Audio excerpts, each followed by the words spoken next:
Right on time. I've been taking some notes tonight. Just want to hit on a few things. So I'm going to bounce around a little bit. But just to follow up, I know we talked earlier about the 3-point harness plan with the buses. I'm a big advocate of each county usually has what's called a child safety seat installation team. It's comprised of officers from the different local police departments.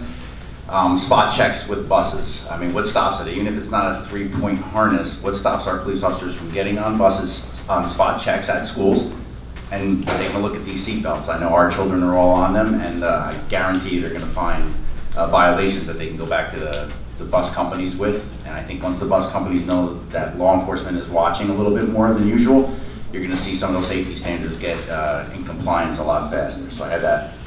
With the bullying that we talked about earlier, bullying has changed a lot since we were kids. If when I was a kid, let's just say, if I didn't get along with Assemblyman Danielson, let's say, if we didn't like each other at school, it's impossible. It's unbelievable. No.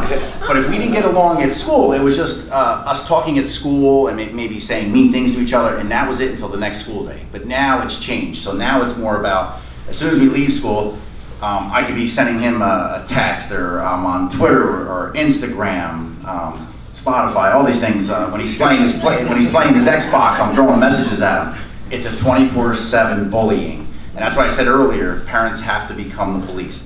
You got to watch what's going on more than ever. Listen, we all love our children. We all want to be best friends with our children, but at the same time, we're parents. We're their police, and it has to start at home. Lastly, something that's very important to me, and I'll be around after the meeting tonight if anyone wants to talk more about it. Like I said earlier, back in 2013, I was able to change the laws to protect police canines throughout the state. It took me a 5-year process. But I know what it takes to go down to Trenton and get something done.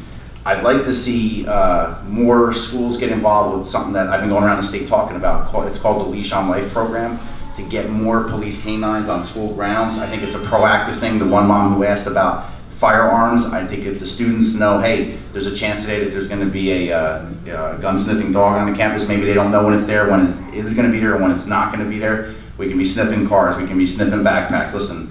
The days of looking the other way are gone. Like we were saying earlier with George Washington, with him turning around on his boat. No, he needs to keep going, because we're parents. We need to keep going, and we need to take this on head on, and we need to make sure that, hey, levels of resistance. If someone's up to no good and they're on their computer at night and they're thinking about coming to one of our schools, especially here in Somerset County, that, hey, you're going to be met with levels of resistance, like they were saying earlier with the different phases that you have to go through into the schools with the double locks, but also a proactive presence of police canines. Like I said, I'm happy to talk about that more after tonight's meeting. Thank you.